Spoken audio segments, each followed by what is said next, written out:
바쁘셨나요? 저희 치과가 좀 많이 바빠졌습니다. 그래서 다양한 이제 환자분들을 이제 조금씩 많이 경험을 하는데요. 이제 다양한 케이스를 접하다 보니까 이제 이런 기도 제목이 생기더라고요. 하나님, 제가 이제 저희 이제 전공 서적들 이제 공부를 많이 했잖아요. 근데 이제 계속 또 새로운 어떤 그런 테크닉이나 그런 것들이 많이 나오기 때문에 하나님, 제가 아무리 바빠도 짧은 시간이라도 시간을 내서 좀 저의 그 책을 좀 읽을 수 있도록 저에게 좀 시간을 주십시오.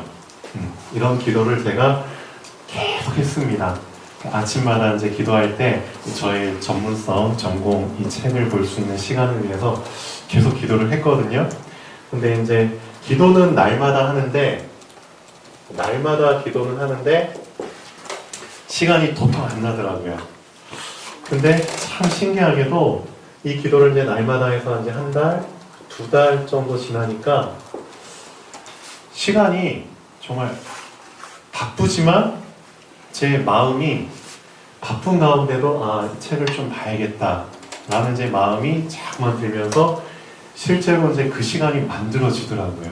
그래서 요즘은 아무리 바빠도 날마다 한 페이지라도 봅니다. 그래서 제 진료실 보면은 진료실 이제 한쪽에다가 제 책상을 갖다 놓고 거기 제 노트북하고 책을 펼쳐 놓거든요. 그래서 바빠도 짬 시간을 내서 이제 한 페이지라도 이제 보려고 합니다. 제가 이제 이걸 보면서 느낀 게 진짜 기도를 그래도 계속 날마다 하면은 하나님께서 하게 하시는구나. 네, 그거를 많이 느낍니다. 제 주복 뒷면에 보면은 광고에 집어넣었잖아요. 우리 성도님들이 한 명도 빠짐없이 날마다 하루에 몇 장씩? 한 장씩. 하루에 한 장씩이라도 말씀을 읽고 쓰며 하나님께 집중하는 시간을 꼭 갖기를 바랍니다 라고 주보에 계속 써놓고 있죠. 여러분 중에 만약에 하나님, 정말 제가 날마다 하루에 한 장씩이라도 말씀을 읽고 쓰는 시간을 꼭 갖게 해주세요 라고 기도를 날마다 하시는 분이 있다면 그분은 비록 당장은 아닐지라도 한 달이 지나고 두 달이 지나고 어느 날 말씀을 읽고 있는 자기 자신을 발견하게 될 겁니다. 맞죠? 기도가 쌓이면 진짜 그게 나를 움직이더라고요. 혹시 여러분 중에 지금 그래도 날마다 말씀을 한 장씩 읽으시는 분 계시나요? 제 손 번쩍 안 들어주셔도 됩니다.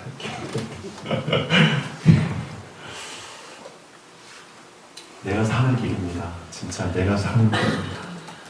이 가장 중요한 거를 왜 안 하겠습니까? 그렇죠?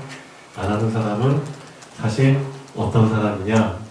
근시 안에 안목을 가진 사람입니다. 멀리 있는 거는 못 보는 사람이죠. 맞죠? 하나님께서는 우리에게 멀리 있는 것을 보고 준비할 수 있도록 말씀을 주신 겁니다. 근데 말씀을 안 믿는다? 그럼 그날은 인도 안 받겠다는 뜻입니다. 맞죠? 나의 인생 하나님 인도 필요 없다는 뜻입니다. 참 어디서 그런 무대 보셨는 별장이 나오는지 저는 안 되더라고요. 그게 진짜. 그래서 날마다 고백합니다. 하나님, 저는 진짜 주님 없으면 안 됩니다. 언제부턴가 예전에는 이 기도가 형식적으로 나왔는데 언제부턴가 이 기도가 진짜 절실하게 나오더라고요. 알았기 때문이죠. 진짜 진짜 주님 없으면 나의 삶은 안 되는 거구나. 언제 어디서 무슨 일이 닥칠지 모르는 이 세상 속에서 정말 주님이 나를 사방에서 지켜주시지 않으면 난 안 됩니다. 실제 그런 부분들을 날마다 느끼기 때문에 기도가 더욱 간절해지더라고요. 그래서 오직 주님 말고는 안 됩니다. 오직. 그래서 항상 오직을 붙잡습니다. 저희 치과도 사실 언제 의료사고가 일어날지 모르잖아요. 언제 무슨 일이 일어날지 모르잖아요. 그렇죠? 그 때문에 하나님 이 치과도 오직, 그렇죠? 주님께서 이 치과의 주인이 되어 주십시오. 저는 청지기에 불과합니다. 하나님께서 정말 선별해서 보내주시는 환자분들 한 명 한 명 주님이 치료의 손길로 더해주시고 회복시켜주시고 영혼 구원의 기회를 허락해 주십시오. 항상 그렇게 기도합니다. 그렇죠? 근데 어느 날 참 신기하더라고요. 그 기도를 마치고 딱 아침에 샤워를 마치고 이제 딱 출근하는데 갑자기 이런 생각이 딱 드는 거예요. 그것은 작은 것이다 라는 생각이 딱 들더라고요. 제 딴에는 그렇죠. 저의 생계와 우리 교회의 생계, 또 우리 렘넌트를 위한 생계를 어쨌든 책임질 수 있는 엄청난 사업장이잖아요. 그러니까 제 입장에서는 되게 중요한 사업장이고 중요한 비중을 차지하고 있는 곳이죠. 그러니까 저는 비중 있게 기도할 수밖에 없잖아요. 그렇죠? 흔들리면 안 되니까. 그러니까 더욱더 간절히 주님을 의지할 수밖에 없는데 어느 날 이런 생각이 딱 오는 거예요. 그것은 작은 것이다. 모르겠어요. 이 생각이 저한테 확 부딪혀 오면서 어떤 마음이 드느냐. 그럴 수 있겠구나. 나는 이걸 크게 봤는데, 중요하게 봤는데 하나님 입장에서는 이거 작을 수 있겠구나. 그런 담대한 믿음이 딱 생기더라고요. 무엇인가 크게 보이는 게 작게 보이잖아요. 그러면 거기에 많이 연연하지 않겠죠. 그렇죠? 거기에 흔들리지 않겠죠. 제가 살아오면서 이런 생각이 예전엔 들지 않았는데 얼마 전에 처음 이런 생각이 저한테 부딪혀 오는 거예요. 그렇구나. 내가 간절히 하나님을 의지하면서 계속 기도에 뿌리를 내리고 지속을 해오다 보니까 하나님께서 또 하나님의 시간표에 맞게 나에게 더 믿음을, 그렇죠? 더 큰 믿음을 붙잡을 수 있도록 이런 계기와 전환점 깨달음들을 주시는구나. 참 감사하더라고요. 저뿐만 아니라 여러분들도 여러분이 중요하게 붙잡고 있는 것, 그렇죠? 그렇죠? 그게 무너지지 않도록 간절히 기도를 하는 것들이 있을 겁니다. 근데 진짜 하나님 입장에서 봤을 때 지극히 작은 것이겠죠. 하나님께서는 저에게 더 큰 것을 붙잡게 하시기 위해서, 그렇죠? 그럼 뭐가 더 큰 것일까요? 뭐가 더 큰 것일까요? 결국은 우리에게 주신 62가지 전도자의 그 삶을 살면서 우리에게 주신 62가지, 그렇죠? 그래서 언제부턴가 이 62가지를 기도하면서 더 깊이 붙잡게 됐습니다. 참 감사하죠. 자, 여기까지가 서론이고요.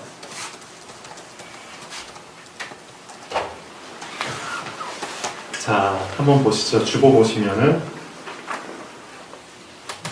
누가복음 13장 6절에서 9절까지 한번 보시죠. 누가복음 13장 6절에서 9절까지. 자, 예수님이 이런 비유를 주십니다. 어떻게 보면 우리한테 주시는 비유죠. 자, 어떤 주인이 있다. 그 사람이 포도원 농장을 갖고 있는데 포도나무들을 이렇게 심었단다. 그리고 이것을 포도원 지기, 청지기에게 맡겼다. 그리고 나서 1년에 한 번씩 와서 자, 혹시 열매를 맺었으면은 그 열매를 딱 먹어야 되잖아요. 근데 1년이 지나고 왔는데 뭐라? 열매가 안 열렸네. 그래서 1년 더 있다가 또 한 번 왔어요. 근데도 열매가 안 열렸네. 3년차까지 왔어요. 그런데도 열매가 안 열렸네. 그러니까 이 주인이 참다 못해서 이 포도원 나무 지기에게 얘기를 하죠. 어떻게 얘기를 하나요? 자, 한번 읽어보시죠.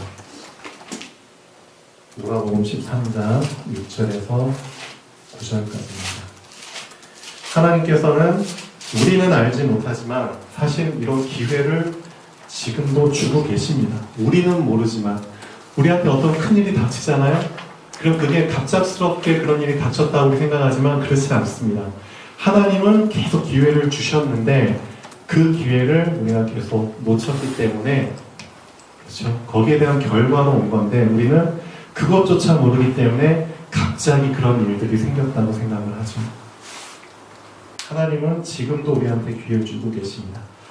자, 포도원 시기에게 이르되 내가 3년을 와서 이 무화과 나무에서 열매를 구하되 얻지 못하니 뭐해라? 찍어버리라. 어찌 땅만 버리게 하겠느냐. 자, 그래도 참 청지기가 괜찮죠? 그 청지기가 누구죠? 우리 안에 계신 예수 그리스도죠. 주인이여 금년에도 그대로 두소서.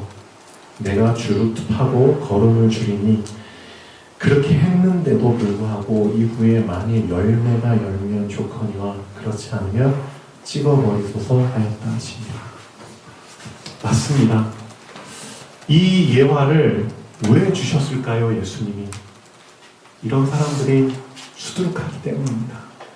하나님 자녀 정말 말씀을 받았는데도 불구하고 그렇죠? 말씀을 들었는데도 불구하고 아까 주일학교 때 얘기했습니다.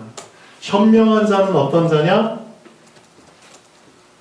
말씀을 듣고 아는 자다. 그렇죠? 말씀을 딱 들었을 때 이미 깨닫고 아는 자다. 이게 현명한 자다. 그럼 똑똑한 자는 누구냐? 똑똑한 자. 똑똑한 자는 말씀을 들었을 때는 모르지만 자, 보고 깨닫고 눈치채는 자다. 보고 아는 자다. 똑똑한 자는. 그러면 미련한 자는 누구냐? 미련한 자.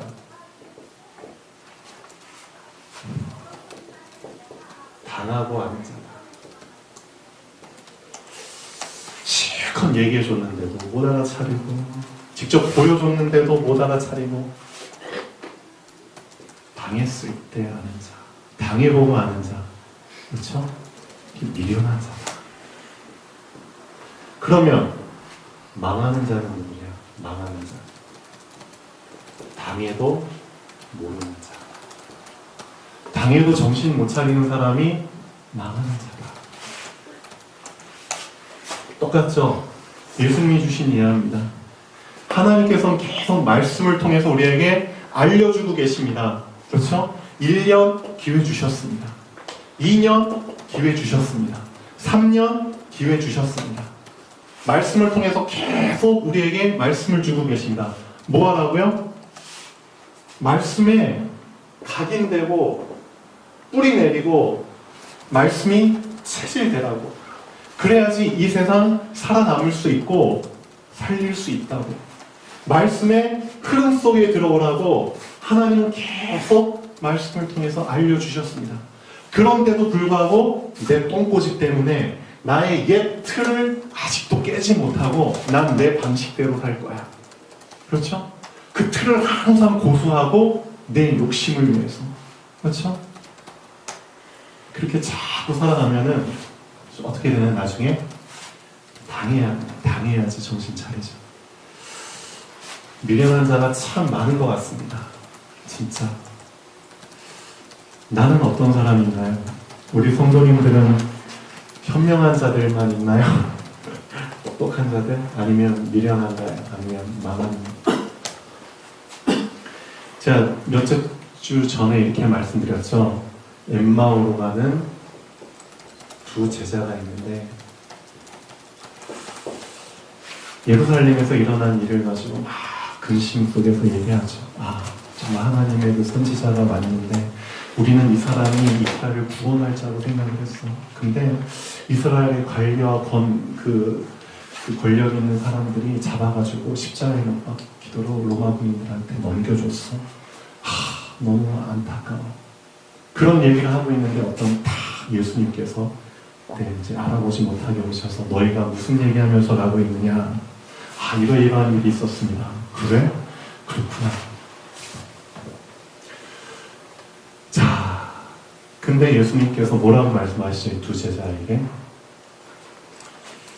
이 미련하고 선지자들을 통해서 말한 모든 것을 어떻게 믿는 자들이요?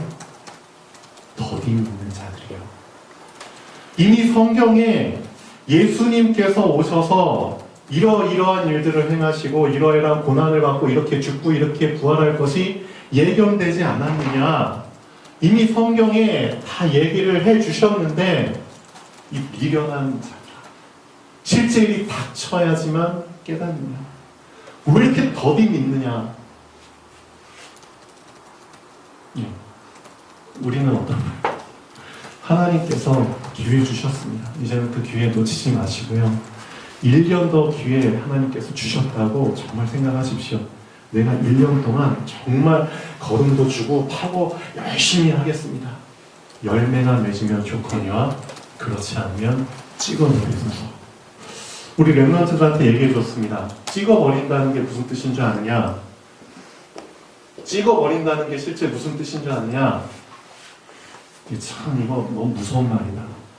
하나님의 은혜로부터 단절된다는 뜻이다. 하나님의 은혜가 전혀 없는 곳을 뭐라고 부르죠? 지옥이라고 부릅니다. 그렇죠? 지옥은 하나님의 은혜가 없는 곳입니다. 찍어버린다. 이 세상 살 때 지옥 같은 삶을 살라는 뜻입니다. 그렇죠? 은혜가 없는 그 삶을 살아보십시오. 정말 비참합니다. 찍어버리라. 왜 이런 삶을 살겠습니까? 하나님 기회 주실 때 붙잡으셔야 됩니다. 더 이상 기회를 놓치지 마십시오. 네. 자, 누가복음 13장 10절에서 17절까지 바로 이어서 이런 말씀이 나옵니다. 그리고 나서 네가 있잖아, 하나님의 길을 가고 싶지? 그의 길을 가고 싶지? 좋아. 근데 있잖아, 그의 길을 가고 싶어도 장애물이 있어. 장애물 있으면은 이 장애물 어쨌든 해결하고 가야 되잖아. 어떤 장애물인 줄 알아? 자, 얘기를 해줄게. 예수님께서 회당에서 이제 말씀을 전하시는데 갑자기 18년 동안이나 등이 구부러져가지고 제대로 펴지 못하는 한 여인이 회당에 온 거예요. 사람들은 그 여자를 보면 다 그러려니 하겠죠. 근데 안식일에 예수님이 말씀을 전하시는데 18년이나 등이 구부러져가지고 제대로 펴지 못하는 한 여인이 온 거예요. 그때 예수님께서 이 여인을 보고 고쳐주셨습니다. 근데 한쪽에서 이 장면을 보고 있던 누가? 회당을 책임지고 있는 장이라는 사람이, 요즘 말로 하면 목사님이라는 분이 나가지고 옆에 있는 사람한테 이렇게 얘기를 합니다. 아니, 안식일 말고 다른 날에 이런 일을 할 것이지 왜 안식일에 저 여인을 고쳐줘? 그렇게 막 분이 나서 얘기합니다. 누가? 회당 장이. 회당을 책임지고 있는 그 장이 그런 얘기를 합니다. 예수님이 듣고 이렇게 얘기를 하죠. 자, 뭐 하는 자요? 외식하는 자. 너도 안식일에 너의 짐승들 말이나 소나 풀어가지고 먹이를 먹이고 물을 주지 않느냐. 혹시 너 와이프가, 너 자식이 이렇게 등이 구부러져가지고 고통받고 있다고 치자. 그러면은 오늘이 안식일인데 정말 그 고통받고 있는 모습을 보면서도 네 아내가, 네 자식이, 네 남편이 이런 모습을 보면서도 오늘은 안식일이니까 안 돼. 내일까지 기다려. 너 그렇게 할래? 네 사랑하는 사람이 그렇게 돼 있는데 이 외식하는 자요. 자, 이게 우리가 무너뜨려야 될 장애물입니다. 어떤 장애물이죠? 참 무서운 나의 틀이죠. 옛 틀. 회당 장이라는 사람이 이런 생각을 갖고 있습니다. 이 사람은 어떻게 보면은 회당장이지만 결국은 자기 욕심, 자기 배만 부르면 되는 겁니다. 다른 사람이 병을 고침받든 말든 그건 상관없는 겁니다. 그렇죠? 다른 사람의 고통에 대해서는 전혀 관심이 없는 사람입니다. 그 사람이 당하고 있는 고통보다는 뭐가 더 중요해? 날이 더 중요한 겁니다. 율법이 더 중요한 겁니다. 그런 옛 틀을 갖고 있는데 어떻게 그의 길을 따라갈 수 있겠느냐? 예수님께서 이렇게 말씀하십니다. 자, 마태복음 12장 7절 한번 보시죠. 마태복음 12장 7절에 보면 예수님이 이렇게 말씀하시죠. 나는 자비를 원하고 제사를 원하지 아니하노라 하신 뜻을 너희가 알았더라면 무죄한 자를 정죄하지 아니하였으리라. 미안하지만 이 회당장은 그 말뜻을 모르고 회당장으로 살고 있는 겁니다. 지금도 많은 교회의 목회자님들이 자기 배를 불리기 위해서, 자기 욕심을 채우기 위해서 성도님들의 고통과 눈물은 아랑곳하지 않고, 그렇죠? 딴 길로 빠져가지고 정신 못 차리는 분들이 사실은 많죠. 참 안타까운 일입니다. 우리는 그러면 안 되겠죠. 정말 하나님께서 원하시는 그 뜻을 붙잡아야겠죠. 나는 자비를 원하고 제사를 원하지 아니하노라. 누가복음 6장 36절도 한번 보시죠. 하나님이 우리한테 원하시는 것은 너희 아버지의 자비로우심 같이 너희도 자비로운 자가 되라. 그렇죠? 자, 그리고 나서 이런 예를 또 들어주십니다. 누가복음 10장 30절에서 37절.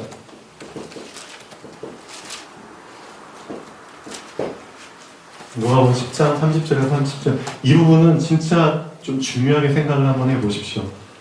나 자신 한번 점검해 보시면 좋겠습니다. 자, 한 사람이 예루살렘에서 여리고로 길을 가고 있는데 가는 도중에 강도를 만났습니다.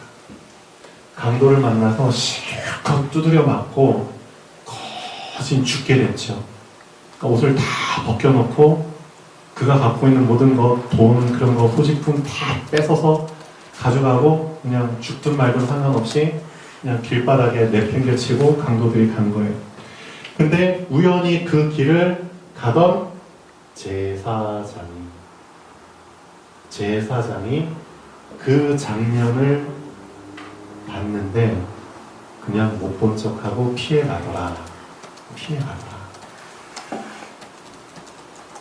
당장이라도 죽을 것 같은 사람이 저기 누워있는데, 피를 흘리면서 누워있는데 제사장이라는 사람이 보고 피해가더라. 근데 두 번째, 한 레위인이 그 장소를 지나치는데 그도 못 본 척하고 피해가더라. 근데 한 사마리아인이 가다가 그 장면을 보고 첫 번째 불쌍히 여겨. 두 번째, 그에게로 다가가. 불쌍히 여기는 사람 꽤 있습니다. 근데 그걸로 끝인 사람 많죠. 그냥 불쌍히 여기고 끝입니다. 근데 두 번째, 그에게로 다가가. 그의 상처를 싸매고, 그렇죠? 약을 발라주고, 그 다음에 자기 말에다가 그를 태우고, 그렇죠? 자기가 탈 그 말인데 거기에 이 사람 아무런 상관없는 사람인데 그를 태우고, 그렇죠? 여인 숙에 가서 거기서 자기 시간 되는 데까지 돌봐주죠. 잠도 편하게 못 잤겠죠. 그런데 더 한술 더 떠서 자기는 가야 돼. 근데 이 사람은 관리가 필요해. 도움이 필요해. 여인숙 주인한테 2데나리온을 줍니다. 돈까지 줘가면서 이 사람을 맡아달라고 합니다. 감동적이죠. 근데 또 한술 더 떠서 내가 돌아와서 혹시 경비가 더 들었으면 그것까지 내가 더 주겠다. 이 예화를 통해서 어떤 게 나의 길을 막고 있는지 한번 잘 생각해 보십시오. 그 당시 제사장 정말 인정받는 직분입니다. 맞죠? 하나님 중심으로 살던 민족이었기 때문에 하나님께 제사를 드리는 그 직분 엄청난 겁니다. 인정받는 직분입니다. 그렇죠? 존경받는 직분입니다. 어디 식사 자리에 가면 상석에 앉을 수 있는 직분입니다. 맞죠? 엄청 배려를 받는 직분입니다. 명망이 있는 직분입니다. 레위인도 마찬가지입니다. 인정받을 수 있는 그런 직분의 사람이 가장 인정받지 못할 행동을 한 겁니다. 참 아이러니하죠. 근데 사마리아인 어떻죠? 가장 인정 못 받는 신분입니다. 가장 가치 없는 사람입니다. 사마리아인. 근데 하나님께서 어떻게 하셨냐? 가장 가치 없는 사람을 통해서 가장 가치 있는 일을 하십니다. 놀랍죠? 가장 인정 못 받는 사람을 통해서 가장 인정받는 일을 해버립니다. 오늘 말씀 본문에 보면은 하나님께서 40년 동안 이스라엘 민족을 광야에서 가게 하십니다. 목적은 두 개입니다. 이는 너를 낮추시며. 맞죠? 나의 직분, 제사장, 레위인, 혹시 이것 때문에 내가 높아졌다? 그 사람, 그의 길을 따라갈 수 있을까요? 못 갑니다. 이게 나의 장애물이 아닌지요? 맞죠? 이게 나의 옛 틀이 아닌지요? 맞죠? 그것 때문에 내가 그의 길을 못 간다면, 그거 해결하지 못하면 안 됩니다. 혹시 나에게 이런 부분들이 없지는 않은지, 있지는 않은지, 제사장, 레위인, 이게 뭐가 중요하다? 그렇죠? 인정받지는 못하지만 사마리아, 그렇죠? 그렇지만 하나님이 가장 인정하시는 일을 했습니다. 저는 우리 교회 성도님들 생각나더라고요. 우리 교회 맞습니다. 교회 인증도 못 받고, 그렇죠? 등록도 안 된 교회입니다. 아직까지도 이단 얘기도 나오고요. 그렇죠? 인정도 못 받는 그런 실상 속에서 여러분이 꾸역꾸역 복음 전도 잘하고 계십니다. 하나님이 가장 기뻐하시고 인정하시는 일을 하고 있죠. 우리 교회는 레위인, 제사장 이런 종류의 사람 없으면 좋겠습니다. 우리 교회는 이런 사마리아인으로 넘쳐났으면 좋겠습니다. 맞죠? 사람들이 인정 안 해도 돼요. 하나님이 인정하시는, 그렇죠? 옛 틀, 이런 나의 옛 틀을 깨버리고 하나님이 중요하게 생각하는 새 틀을, 그렇죠? 붙잡는 이런 사마리아 사람과 같은 그런 2019년도가 되면 진짜 좋겠습니다. 그렇죠? 하나님께서는 자비를 원하십니다.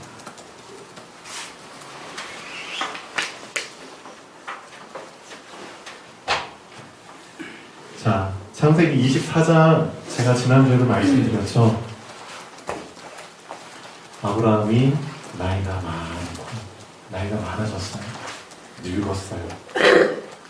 근데 여호와께서 범사에 그에게 복을 주십니다. 이 말이 참 너무 부럽더라고요. 곰곰이 생각해 봤습니다. 그리고 나서 우리 성경에 나온 렘넌트 7명을 쭉 비교를 해봤습니다. 요셉이 30살이 됐고요. 바로왕 앞에 섰습니다. 그리고 바로왕의 그 고민을 해결해 줬죠. 바로왕이 하나님께서 하신 겁니다. 저와 함께 하시는 하나님께서 하신 겁니다. 그 말을 들으면서 이렇게 생각이 들더라고요. 나는 새도 떨어뜨린다는 전 세계 제1순위, 그렇죠? 1권력자 앞에서 요셉이 전혀 영적 상태에 변동 없이, 감정의 기복 없이 이런 고백을 했다는 것 자체가, 그렇죠? 이런 고백을 했다는 것 자체가 이미 평소에 요셉은 어떤 삶을 살고 있었다? 평소에. 그렇죠. 하나님께서 요셉에게 범사의 복을 주신 겁니다. 평소에. 그렇죠. 평소에 요셉처럼 또 다윗, 골리앗 앞에 섰습니다. 근데 절대 감정의 어떤 그런 격한 기복 없이 평온한 영적 상태 안에서 골리앗에게 이런 말을 하죠. 너는 칼과 창과 단창으로 내게 나오지만 나는 네가 모욕하는 만군의 여호와 이름으로 너 앞에 섰다. 그렇죠? 하나님께서 너를 오늘 죽일 거야. 자, 이 말을 할 때 다윗 평소에 어떤 영적 상태를 유지하고 있었죠? 사실상 복을 누리고 있었던 겁니다. 범사의 복을 주셨더라. 저는 이 부분을 생각하면서 맞다. 평소에 이런 복을 그렇죠. 누리고 있기 때문에 하나님께서 이런 사건들을 허락하시는 겁니다. 그렇죠. 만약에 평소에 이런 복을 누리지 못했다, 하나님께서 이런 사건을 허락하실 리도 없고요. 허락해도 이 사람들은 감당을 못합니다. 맞죠? 나의 영적 상태가 그렇죠. 흔들리지 않으면 안 되는 상황이잖아요. 자, 어찌됐든 이 부분을 좀 곰곰이 생각해 봤으면 좋겠습니다. 여러분들 이제 나이 들어가잖아요. 그래서 하나님, 제가 범사에 그렇죠. 하나님께 복을 받는 사람이 되면 좋겠습니다. 그러려면은 두 가지를 절대 놓치지 말고 제 것으로 체질화 시켜야 되는데 그 두 가지가 뭘까요? 그게 바로 오늘 말씀에 나온 내용입니다.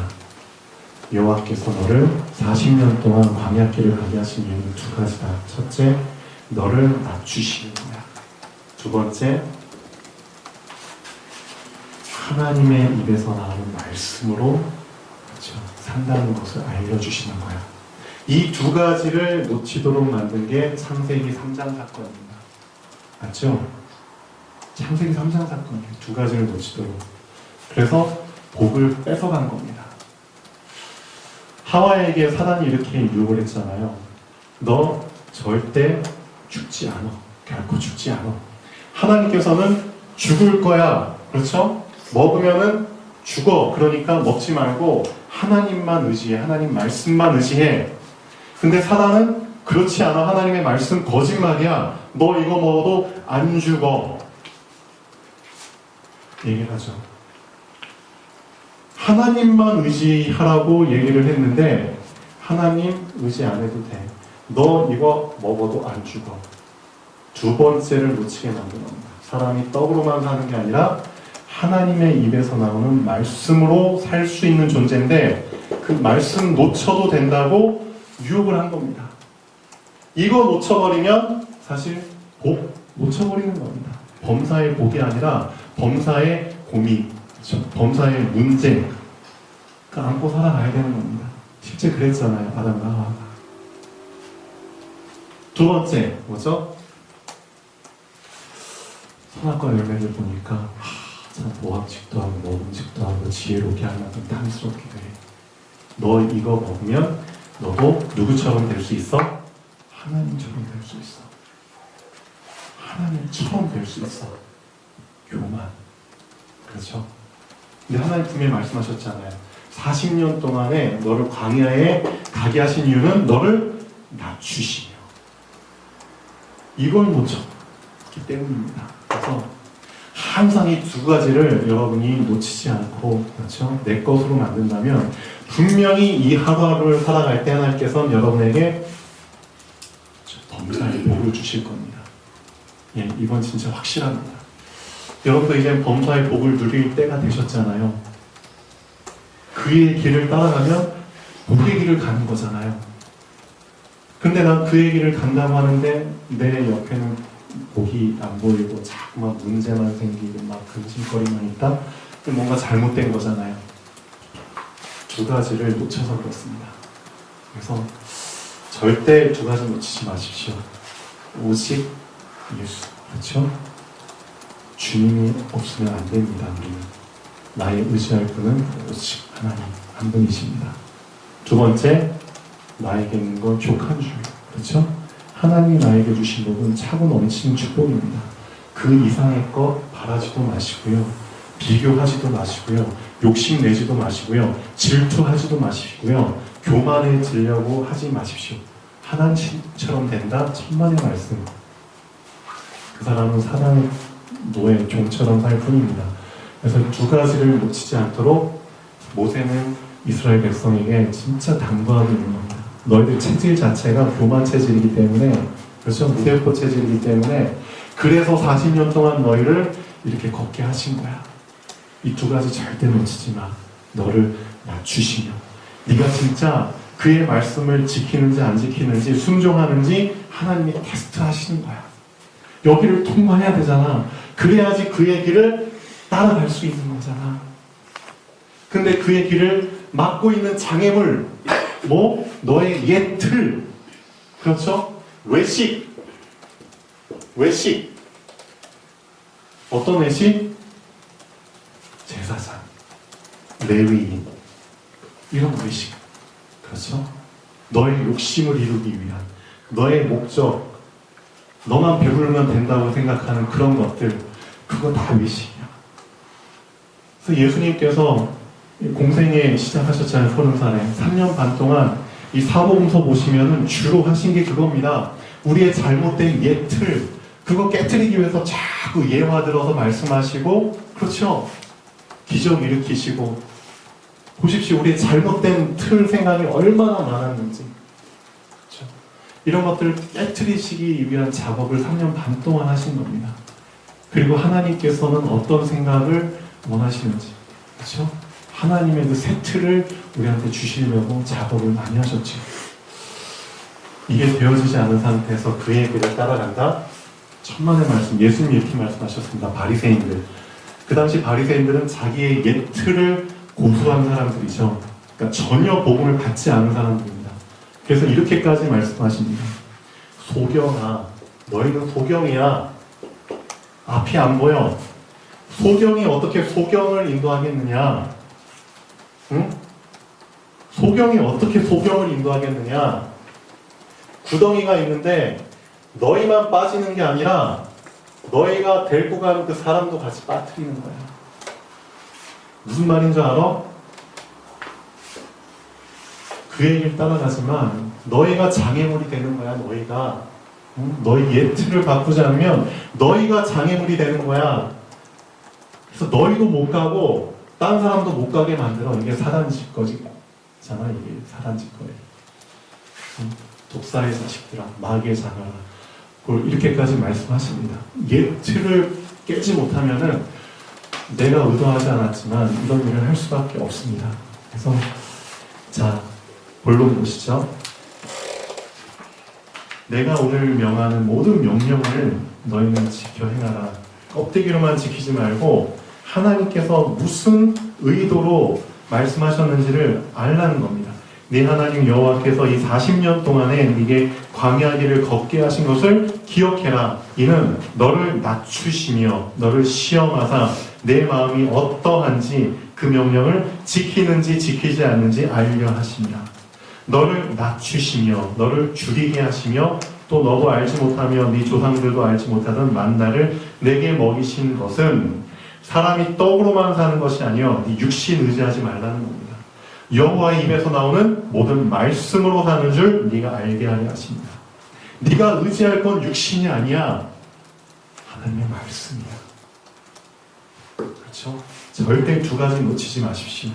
놓치면 그 사람은 복하고는 상관이 없는 삶을 살 수밖에 없습니다. 그래서 내 하나님 여호와의 명령을 지켜 그의 길을 따라가며 그를 경외할지니라. 그렇게 되면 3번 하나님 여호와께서 너를 아름다운 땅에 이르게 하실 거야. 샘물도 흐르고 보리, 밀, 포도, 무화과, 석류, 감람나무, 꿀 소산지. 야, 먹을 게 모자름이 없고 부족함도 없고, 그렇죠? 너는 배부르고 등 따뜻하게 여호와께서 옥토를 내려주시고 너는 그를 찬송할 거야. 이게 범사의 복이잖아요. 결론 보겠습니다. 여호와 하나님의 길을 따라가고 싶어도 장애물이 가로막을 수 있습니다. 그렇죠? 예수님이 3년 반 동안 공생의 삶을 하시며 가장 중점을 두셨던 부분이 바로 우리의 옛 틀의 생각. 나는 어떤 옛 틀 장애물을 갖고 있습니까? 이런 레위인이나 제사장처럼 외식하는 부분들이 없지는 않습니까? 그렇죠? 나만 배부르면 된다. 배려라고는 하나도 없는, 그렇죠? 나 때문에 얼마나 나의 옛 틀을 깨지 못해서 나의 가족 구성원이 얼마나 고통받고 눈물 흘리며 힘들게 살아가는지 그런 건 전혀 상관없이 그냥 나만 잘 살면 돼. 저도 예전에 그랬거든요. 근데 정말 하나의 말씀 붙잡고 계속 깊이 따라가려고 하니까 그게 보이더라고요. 내가 나 이런 고집 때문에, 그렇죠? 바꾸지 못한 옛 틀 때문에 참 많이 힘들어했구나. 그렇죠? 지금이라도 깨달으면 참 다행이죠. 그런 것들을 깨트리는 것이었습니다. 그리고 하나님이 원하시는 새 틀의 생각을 주시는 것이었습니다. 나의 옛 틀을 깨트리지 않고 만약에 그의 길을 가게 되면 갈 수도 없지만 소경이 소경을 인도하는 꼴이 되어 나만 구덩이에 빠지는 것이 아니라 다른 사람도 구덩이에 빠지게 만들게 됩니다. 옛 틀을 깨지 않는 사람은 길을 막는 사람입니다. 지금 나의 시간표는 옛 틀을 깨기 위해 오직 예수 붙잡고 오직 기도 속으로 들어가도록 오직 말씀을 각인시키는 시간표입니다. 옛 틀을 깨기 위한 방법은 하나밖에 없다는 것을 명심하십시오. 오직 말씀 말고는 없습니다. 그래서 히브리서 저자는 이렇게 얘기합니다. 너의 틀을 깰 수 있는 것, 너를 새롭게 변화시킬 수 있는 건 하나밖에 없어. 하나님의 말씀은 살았고 운동력이 있어. 그래서 어떻다고요? 하나님의 말씀은 살았고 운동력이 있어. 그래서 양날 가진 검보다 더 예리해. 그래서 그걸로 너의 온 영과 혼과 육과 골수 뼈까지도 찔러 쪼개 너의 마음과 생각을 감찰하기까지 해. 그렇죠? 말씀으로 내가 새롭게 되는 겁니다. 오직 말씀 말고는 없습니다. 제가 우리 랩런트들한테 이런 얘기했습니다. 너가 지금 비정상적인 상태잖아. 응? 지금 너의 상태를 봐봐. 되게 비정상적인 게 많지?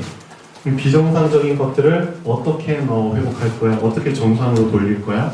비정상적인 방법으로 정상으로 되돌릴 수 있을 거라고 생각하니? 아니죠. 영리의 방법으로 어떻게 순리를 회복할 수 있겠습니까? 안 됩니다. 그렇죠? 순리의 방법으로 순리를 회복하는 겁니다. 맞죠? 비정상적인 방법으로 어떻게 정상으로 회복하려고 하나요? 그 생각 자체가, 그 발상 자체가 교만한 생각이라고 제가 말씀을 드렸죠. 그래서 살이 찐 사람들 어떻게 빼야지 정상적인 방법으로 빼는 건가요?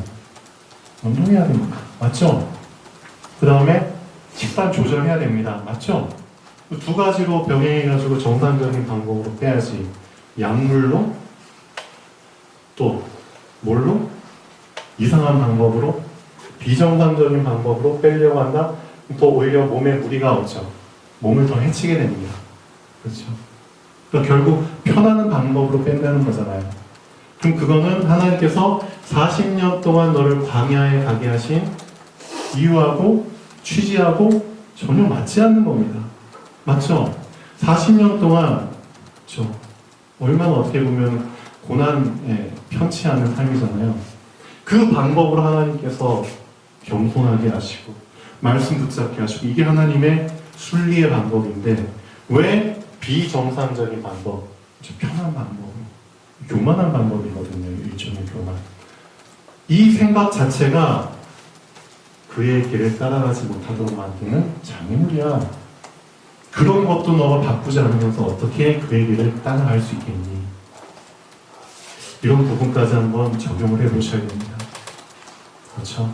건강 빨리 회복하셔야 됩니다. 근데 비정상적인 방법으로 회복하려고 하지 마십시오. 정상적인 방법으로 회복하려고 하셔야 됩니다. 또 건강뿐만 아니라 쉽게 말하면 경제도 마찬가지입니다. 경제. 가난한 사람 빨리 일확천금 누리려고 하죠. 그래서 막 복권, 그렇죠? 여행, 한탕, 이거 비정상적 방법입니다. 정상적인 방법으로, 그렇죠? 내게 있는 거 전략하면서, 그렇죠? 티끌 모아 태산, 작지만 하나씩 하나씩 모으십시오. 나의 호주머니를, 그렇죠? 막 줄줄 세게 만드는 나의 안 좋은 습관들, 그렇죠? 중독된 거, 그런 것들 빨리 메꾸셔야죠. 그런 걸 먼저 메꾸고 하셔야지 왜 다른 방법으로 메꾸려고 하십니까? 아니라는 거죠. 비정상적인 방법입니다. 비정상적인 생각입니다. 그런 외식하는 그런 생각이 남아있는데 어떻게 그 얘기를 따라갈 수 있겠습니까? 그런 옛 틀을 바꾸라는 겁니다. 그렇죠? 2019년도 우리 교회 주신 목표가 뭐죠? 옛 틀을 깨고 새 틀을 갖춰라. 나는 할 수 없으니까 오직 말씀 붙잡고, 그렇죠? 말씀에 힘을 힘입어서 조금씩 바꿔나가는 겁니다. 계속 기도하면은 실행 옮길 수 있는 힘이 생긴다고 했잖아요. 하라는 겁니다. 그래서 하루에 10분입니다. 이 작은 시간을 하나님께 집중하시면서 정말 하나님과 나의 귀한 시간을 지속해 보십시오. 그러면은 분명히 힘이 생깁니다. 자, 오늘 말씀의 제목, 그의 길을 따라가며, 한 사람도 빠짐없이 장애물을 다 해결하며 그의 길을 따라가는 공부님들 되시면 좋겠습니다. 기도하겠습니다. 살아계신 하나님 아버지,